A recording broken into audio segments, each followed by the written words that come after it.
जामिया मिलिया इस्लामिया, इस यूनिवर्सिटी से अगर तुम बीए एलएलबी ऑनर्स करना चाहते हो 2027 के अंदर, जिसके अंदर सिर्फ और सिर्फ 10 महीने बचे, तो ये वीडियो तुम्हारे लिए, क्योंकि इस वीडियो के अंदर लिटरली हम हर एक चीज डिस्कस कर रहे होंगे कि भाई कैसे प्रिपरेशन करनी है, किन चीजों का ध्यान रखना है, साथ ही साथ सबसे इंपॉर्टेंट बात that is boards, pre boards, school, इन सबको साथ में कैसे मैनेज करना है ताकि तुम वहां भी एक अच्छा स्कोर ला सको और यहां भी अच्छा स्कोर ला सको एंड जेएमआई के अंदर बीएलएलबी की सीट एक तुम्हारी रिजर्व हो जाए। तो अगले 10 महीने तक क्या करना है क्या नहीं, हर एक चीज डिस्कस कर रहे होंगे। मेरा नाम अतुल सिंह है, मैं तुम्हें क्वांट्स पढ़ा रहा हूं बीएलएलबी जेएमआई के लिए। लेकिन हाँ, वीडियो शुरू करने से पहले ये बोल दूं, अपने दोस्तों के साथ जरूर शेयर कर देना। So hi guys, let's start this video. Welcome to this beautiful channel of yours that is law preparation by Adda 247। देखो, सबसे पहले तुम्हें सिलेबस का एग्जैक्ट आइडिया होना चाहिए, किस पोर्शन में कौन सा सब्जेक्ट है। तो यहां पे सबसे पहले legal aptitude and legal reasoning की बात करें तो 40 नंबर का पूछा जाता है। फिर general studies and static GK, मतलब पॉलिटी, हिस्ट्री, ज्योग्राफी, इकोनॉमिक्स, इन सबको बात करें इन सब की, तो ये भी 40 नंबर के पूछे जाते हैं। उस बाद करंट अफेयर्स 30 नंबर का पूछा जाता है। तो तुम टेक्निकली देखोगे तो 100 नंबर तो यहीं से पार हो गए। लेकिन मुद्दा ये है ना कि हमें टॉप 120 में आना पड़ेगा अगर हमें एडमिशन चाहिए तो यहां पे तुम्हें थोड़ा सा और स्कोर करना पड़ेगा। यानी कि टेक्निकली देखोगे तो तुम्हें पूरा सिलेबस कंप्लीट करना है और 10 महीने के टाइम में सच में पूरा सिलेबस कंप्लीट हो जाता है। इट इज जस्ट दैट कि तुम्हारी डेडिकेशन इनफ होनी चाहिए। आ जाओ दिखाता हूं मैं, परेशान होने की कोई बात नहीं है, सब कुछ कर रहे हैं। इंग्लिश लैंग्वेज एंड कॉम्प्रिहेंशन की बात करूं तो 30 नंबर का आपसे पूछा जाता है और साथ ही साथ एलिमेंट्री मैथमेटिक्स की बात करूं यानी कि बेसिक न्यूमेरिकल एबिलिटी की बात करूं तो वो 10 नंबर का पूछा जाता है। क्या क्या मेजर टॉपिक्स हैं वो यहां पे लिखे हुए हैं, ठीक है। तो तुम इसको आराम से वीडियो को पॉज करके पढ़ लेना। मैं थोड़ा सा साइड हो गया हूं, चल आगे चलते हैं।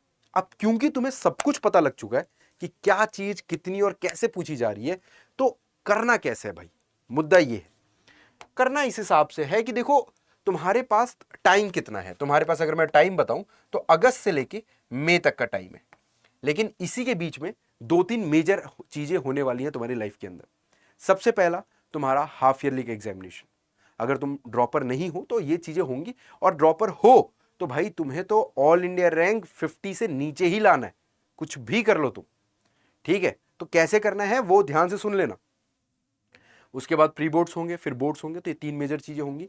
इनको मैनेज करते हुए कैसे प्रिपेयर करना है ये सब कुछ डिस्कस करने वाले। देखो, सबसे पहले अगस्त 2026 से लेकर नवंबर 2026 यानी कि प्री बोर्ड शुरू होने से पहले ही तुम्हारा 90% सिलेबस कंप्लीट हो जाना चाहिए तुम्हारे एग्जामिनेशन का। तो यहां पे हमारा गोल यही रहेगा कि हम 80 से 90% सिलेबस पूरी तरीके से कंप्लीट कर लें अपने प्रिपरेशन का, सो दैट हम एक कॉन्फिडेंस के साथ 2027 के अंदर जा रहे हो। 2027 जो हमारा नया साल आएगा उसके अंदर हम एंटर कर रहे हो।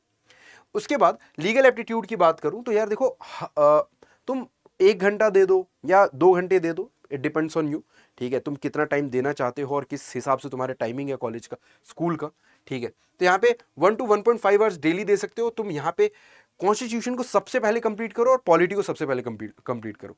इन दोनों को कंप्लीट करोगे तो तुम्हारा एक बेस तैयार हो जाएगा, फिर तुम अच्छे से पढ़ पाओगे लीगल रीजनिंग को। उसके बाद हमारे पास आता है टॉर्ट्स वगैरह, कॉन्ट्रैक्ट लॉज, क्रिमिनल लॉज, ये सारी चीजें पढ़ लेना थोड़ा सा, ठीक है। और मेमोराइजेशन अभी से शुरू करो, सो दैट बार बार उसको रिवाइज करोगे ना तो रिपीटेशन की वजह से चीजें तुम्हारे दिमाग और जहन में बैठ जाएंगी, तो तुम अच्छा परफॉर्म कर पाओगे। आगे चलते हैं, जनरल स्टडीज की बात करते हैं। अगर जनरल स्टडीज की मैं तुमसे बात करूं यानी कि वही जीके वाला पोर्शन, स्टैटिक जीके वाला पोर्शन, तो उसको कैसे कवर करना है। एनसीईआरटी लेवल के हिस्ट्री हो गया या फिर ज्योग्राफी हो गया या फिर साइंस हो गया, ये एनसीईआरटी का लेवल का पूछा जाता है तुमसे। तो क्या करनी है, 10 तक जो किताबें थी तुम्हारे पास उन्हीं में से चैप्टर्स को रिवाइज करना शुरू करना है। अगर तुम्हारे पास नोट्स हैं, नोट से पढ़ो। अगर तुम्हारे पास बुक्स हैं, बुक्स में हाईलाइट कर रखा है, बुक से हाईलाइट कर लो। एक बार हाईलाइट कर लोगे सब कुछ कंप्लीट हो जाएगा। बट हाँ, बहुत ज़्यादा हो जाता है तो कई बार हम लोग ल्यूसेंट वगैरह भी रेफर कर सकते हैं। लेकिन मुद्दा ये है कि भैया कंप्लीट पूरा होना चाहिए। 100% कंप्लीशन के लिए मैं तुम्हें और भी सोर्सेज बताऊंगा, जैसे अडा 247 अपना बैच भी लेकर आया इसके लिए। पिछले साल भी टॉपर्स हमारे वहां से थे, इस साल भी टॉपर्स हमारे वहां से होने वाले।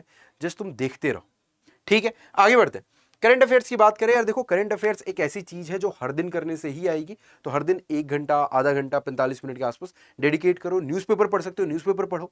यूट्यूब पे क्लासेस हो रही हैं, हर दिन हो रही हैं हमारी। तो यूट्यूब की हमारी हर, और इनफैक्ट हर सब्जेक्ट की हो रही है, तो वो क्लासेस भी करो, ठीक है। साथ ही साथ इंग्लिश एंड मैथ्स की बात करूं तो 2 से 3 घंटा लगाओ, ठीक है। अब ये देखो पर वीक लिखा हुआ है, ये प्रैक्टिस के लिए कि 2 से 3 घंटा लगाते हो, यानी कि टेक्निकली देखोगे तो तुम 1 घंटा हर दिन सिर्फ प्रैक्टिस के लिए लगाओ, ठीक है। 2 से 3 घंटा इंग्लिश प्रैक्टिस करो, 2 से 3 घंटा तुम्हारा मैथ्स का पोर्शन, तो हर दिन 1-1 घंटा हो जाएगा, तो 6 घंटे प्रैक्टिस हो जाएगा। और आधा घंटे लगाओ नए कॉन्सेप्ट सीखने के लिए, क्योंकि ये कोर फाउंडेशन बिल्डिंग वाला फेज चल रहा है तुम्हारा। देखो यहाँ पे मैंने लॉजिकल रीजनिंग अलग से लिखा हुआ है, हालांकि लॉजिकल रीजनिंग पूछा नहीं जाता है। अब लॉजिकल रीजनिंग में कुछ ऐसे टॉपिक्स होते हैं जैसे नंबर्स, ठीक है, नंबर सीरीज वाले क्वेश्चंस होते हैं, वो कई बार नंबर सीरीज वाला जो पोर्शन है वो हमारे पास आ जाता है इंग्लिश में, सॉरी क्वांट्स में, ठीक है। जैसे 2022 के पेपर में एक बार ऐसा हुआ, 2021 के पेपर में ऐसा हुआ था, शायद ऐसा कुछ था, ठीक है। तो ये ना लॉजिकल रीजनिंग भी हमें अच्छे से कर लेना है, जितना हम कर सकते हैं। तो यहाँ पे थोड़ा सा नंबर्स वाली जो चीज़ें होती हैं उनको स्टार्टिंग में 1-8 घंटा लगाओ और कर लो, ठीक है। This should not be every alternate day, मतलब अल्टरनेट मतलब 1 घंटा तुमने आज किया तो 2-3 दिन बाद 1 घंटा और पढ़ लिया, ठीक है। तो ऐसा हल्का फुल्का करते करते करते जब तुम नवंबर तक पहुंचोगे तो तुम अच्छा खासा 15 घंटे के आसपास पढ़ चुके होगे लॉजिकल रीजनिंग। तो मुझे लगता है कि 1-2 सवाल अगर फंस भी जाते हैं तो तुम उसको निपटा दोगे, ठीक है। आगे बढ़ते हैं। देखो नवंबर का महीना तुम्हारा बहुत भारी होगा, क्योंकि नवंबर दिसंबर में प्री बोर्ड्स चल रहे होंगे, फिर 1 महीने का गैप देके फेब के एंड से तुम्हारा बोर्ड स्टार्ट हो चुका होगा, तो अब भारी टाइम शुरू हो गया।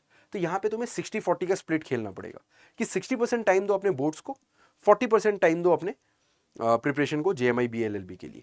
तो यहाँ पे देखो 40% JMI एंट्रेंस के लिए दिया है, 60% बोर्ड। तुम्हें कई बार ऐसा भी होगा कि ये 40% का जीरो हो चुका होगा और सारा का सारा यहाँ पे चला गया होगा, चलेगा, कोई दिक्कत नहीं है, हार्ड एंड फास्ट रूल नहीं है, बस बाउंस बैक करना आना चाहिए।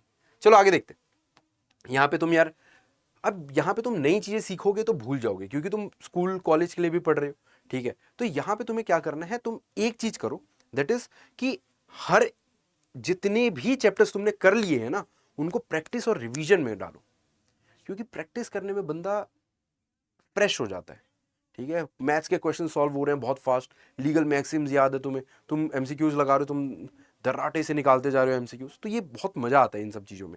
तो ये तुम कर सकते हो। मॉक टेस्ट देखो यार, स्टार्ट करो मॉक टेस्ट देना, लेकिन अभी भी मत शुरू कर देना, प्री बोर्ड्स खत्म हो जाए तब 1-2 मॉक टेस्ट दे दो, फिर 1-आध मॉक टेस्ट बोर्ड्स के दौरान दो, और एंड में बोर्ड्स के बाद तो भाई go all in, full throttle. 15 मार्च से लेके मई तक 45 दिन का टाइम है, खूब पढ़ो, रगड़ दो अपने आप को, ठीक है। तो यहाँ पे फिर तुम रिवीजन स्टार्ट कर सकते हो, जीके के नोट्स, मंथली करंट अफेयर्स, इन सब का थोड़ा थोड़ा रिवीजन शुरू करते रहो, ठीक है। ये ज़्यादा भारी फेज नहीं होगा, लेकिन इंपॉर्टेंट फेज है। और जो बच्चे ड्रॉपर्स है ना, जो ड्रॉपर्स देख रहे हैं इस वीडियो को, मैं तो ये कहूँगा कि भाई ड्रॉपर्स के पास तो पूरा टाइम है यहाँ भी, तो वो क्यों किस बात की चिंता करेंगे, वो तो यहाँ पे भी ऑल इन रहेंगे पूरे पूरे, ठीक है। उसके बाद हमारे पास आता है बोर्ड एग्जाम प्रायोरिटी और मेंटेनेंस वाला फेज आ जाएगा, जब तुम फेब से मार्च के अंदर जा रहे होगे। तो यहाँ पे 80-90% का स्प्लिट देना है, जो कि मैंने तुम्हें पहले बता दिया कि ऐसा पोर्शन आएगा जहाँ पे तुम्हें 90% चीज़ें सिर्फ बोर्ड्स के लिए करनी है, 10% ही तुम JMA को टाइम दे पाओगे, यानी कि 10 में से 1 घंटा ही दे पाओगे JMA को, एंड इट्स ओके, कभी कभी ऐसा होता है, ठीक है। बस इतना ध्यान रखना है यार कि कनेक्टेड रहना पेपर से, पेपर को छोड़ दोगे ना तो पेपर चला जाएगा, है ना। और ड्रॉप पेपर को छोड़ के और सोचोगे कि नहीं यार नहीं हो पा रहा, अगले साल करेंगे, अगले साल का टाइम नहीं है, अभी से शुरू कर रहे हो तो हो जाएगा। इट इज जस्ट दैट नवंबर तक सिलेबस कंप्लीट करो, कैसे भी जैसे कर सकते हो। देखो आगे चलते हैं। Take 1 hours on Sunday to revise legal maxims in this, for 30 to 40 minutes evening में रीडिंग करो, ठीक है। बैकलॉग वगैरह हो तो उसको अवॉइड, मतलब बैकलॉग मत बनने दो, ये बेसिकली मैं कहना चाहता हूँ। चलो ये आ गया फाइनल पोस्ट, ठीक है।